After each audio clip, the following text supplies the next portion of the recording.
ओम हर हर महादेव। आज मैं आप लोगों को माघ मास का तृतीय एवं चतुर्थ अध्याय सुनाने जा रही हूँ। पहले मैं तृतीय अध्याय सुनाऊंगी। इस कथा को जो श्रवण करता है उसके घर में सुख शांति आती है, यश प्राप्त होता है। बिना टाइम वेस्ट किए हम लोग कथा की ओर चलते हैं।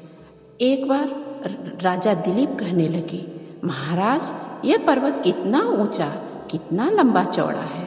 तब वशिष्ठ कहने लगे, 36 योजन, 1 योजन 4 कोश का होता है ऊंचा, ऊपर चोटी में 10 योजन चौड़ा और नीचे 16 योजन चौड़ा है। जो हरिचंदन, आम, मंदार, देवराज और अर्जुन के वृक्षों से सुशोभित है। दुर्भिक्षी से दुखी होकर के इस पर्वत और फल फूलों से परिपूर्ण देख करके भृंगु वहीं रहने लगे और यहाँ पर कंदराओं, वनों और उपवनों में बहुत दिनों तक तप कर रहे थे। इस प्रकार जब भृंगु ऋषि वहाँ पर अपने आश्रम पर रह रहे थे तो एक विद्याधर अपनी पत्नी सहित उतरा। वे अत्यंत दुखी थे। उन्होंने भृंगु ऋषि को प्रणाम किया और ऋषि ने बड़े मीठे स्वर में उनसे कहा कि हे विद्याधर, तुम बड़े दुखी दिखाई देते हो, इसका कारण क्या है? तब विद्याधर कहने लगे, महाराज, पुण्य के फल को पाकर, स्वर्ग पाकर तथा देवतुल्य शरीर पाकर भी मेरा मुख व्याघ्र जैसा है। मेरे दुख और अशांति का यही कारण है। न जाने किस पाप का फल है।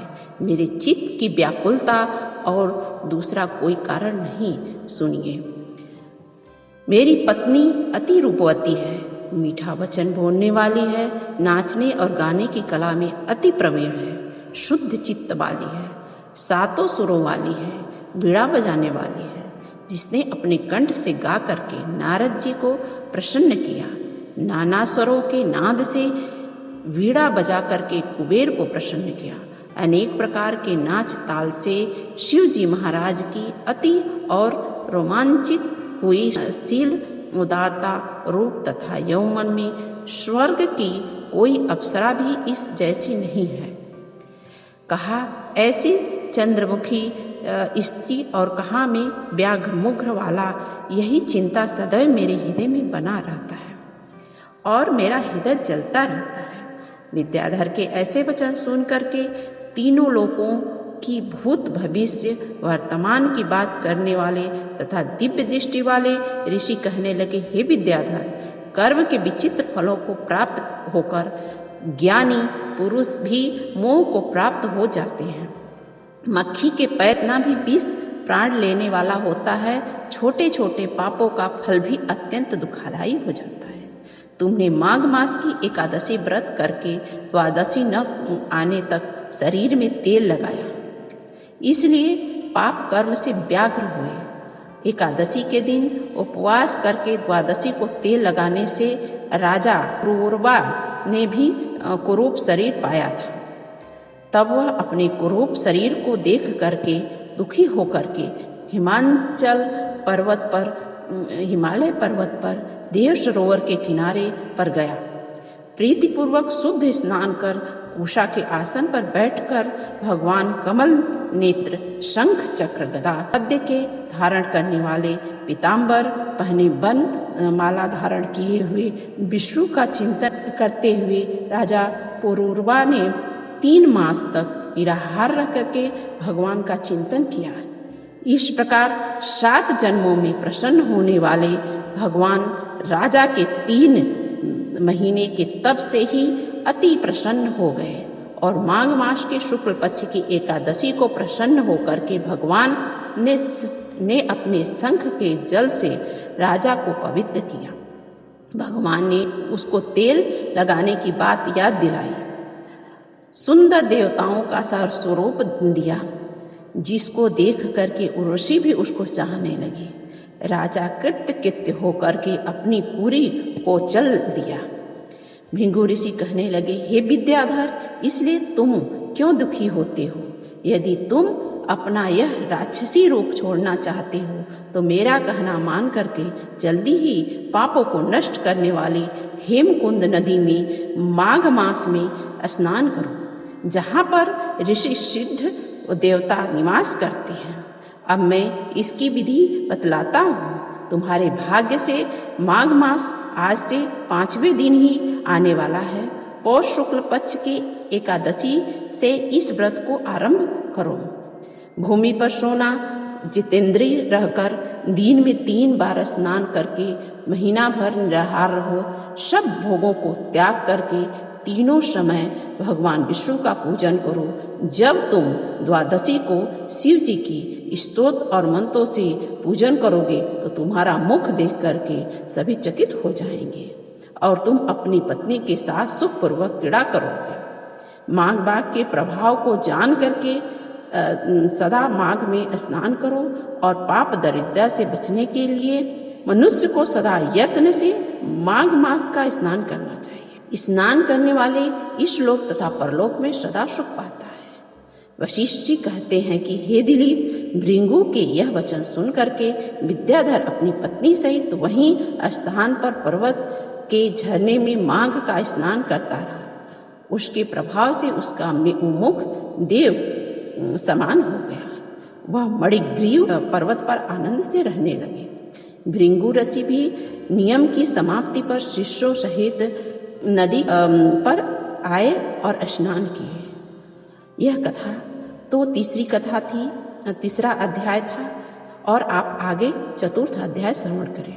श्री वशिष्ठ जी कहने लगे, हे राजन, अब मैं माघ मास के उस महात्मा को कहता हूँ जो कीर्तवीर्य के पूछने पर दत्तानेत्र ने कहा था।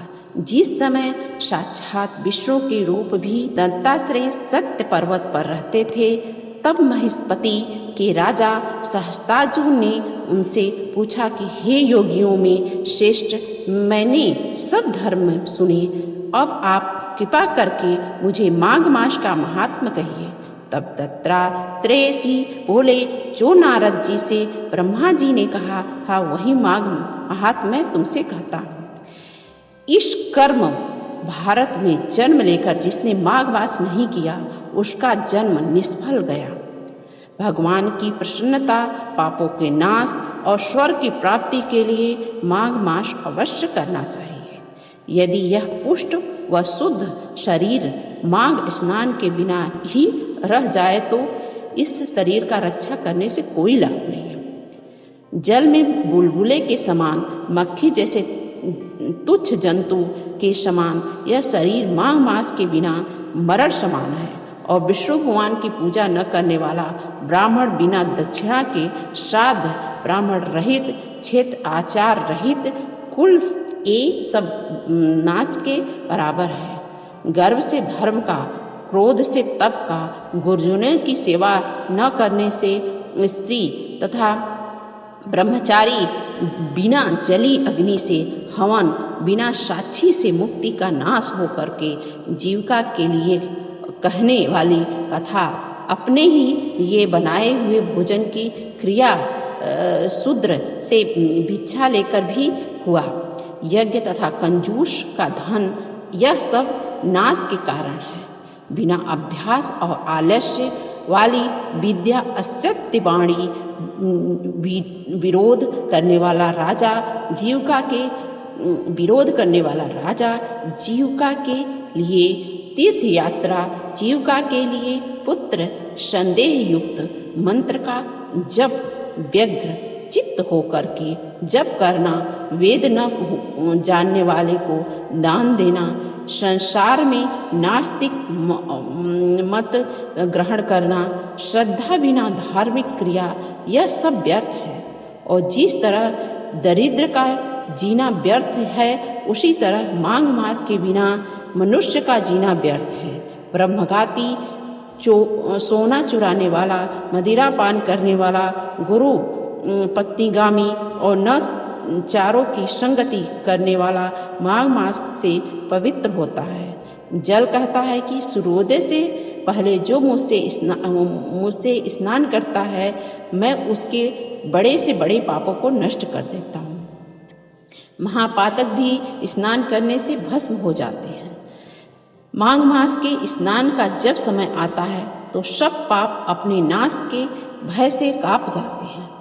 जैसे माघ से युक्त होकर के चंद्रमा प्रकाश करता है, वैसे ही श्रेष्ठ मनुष्य माघ मास स्नान करने से प्रकाशमान हो जाते हैं। काया वाचा कर्मणा से भी जो छोटे बड़े नए या पुराने सभी पाप स्नान से नष्ट हो जाते हैं। आलस्य में बिना जाने जो पाप किए हों वह भी नाश हो जाते हैं। जिस तरह जन्म जन्मांतर के अभ्यास से आध्यात्मिकता ज्ञान की प्राप्ति होती है, उसी तरह जन्मांतर अभ्यास से ही माघ स्नान में मनुष्य भी रुचि होती है। अब अपवित्रों को पवित्र करने वाला बड़ा तप और संसार रूपी कीचड़ को धोने की पवित्र वस्तु, हे राजन, जो मनवांछित फल पाना चाहता है वह माघ मास का स्नान अवश्य सूर्य देवता को अर्घ्य अवश्य दे।